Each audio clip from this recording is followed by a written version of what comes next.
বঙ্গোপসাগরে সৃষ্টি হওয়া ঘূর্ণিঝড়টি শুক্রবার মধ্যরাতে গভীর নিম্নচাপে পরিণত হয়েছে। শনিবার দুপুর বা বিকেলের মধ্যে সেটি ঘূর্ণিঝড়ে রূপ নিতে পারে বলে জানিয়েছে আবহাওয়া অধিদপ্তর।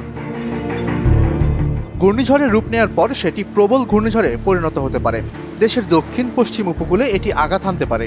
আবহাওয়া অধিদপ্তরের আবহাওয়াবিদ মোহাম্মদ বজলুর রশিদ শনিবার সকালে প্রথম আলোকে বলেন, গভীর নিম্নচাপটি ঘূর্ণিঝড়ে পরিণত হলে রোববার সন্ধ্যায় বাংলাদেশের উপকূলে আঘাত হানতে পারে। আর এ সময় উপকূল সহ দেশের বিভিন্ন স্থানে ভারী থেকে অতি ভারী বৃষ্টি হতে পারে।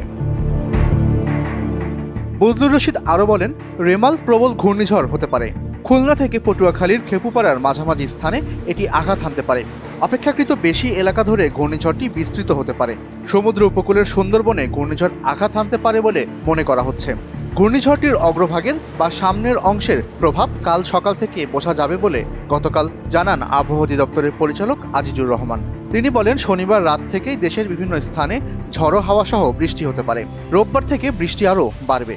ভারী থেকে অতি ভারী বৃষ্টি হতে পারে উপকূল সহ দেশের বিভিন্ন স্থানে।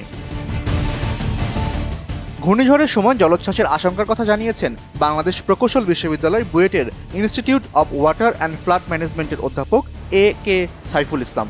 তিনি মনে করেন, ঘূর্ণিঝড়টি আঘাত হানতে পারে উপকূলের বড় এলাকা জুড়ে। এতে ক্ষয়ক্ষতি বেশি হওয়ার আশঙ্কা আছে।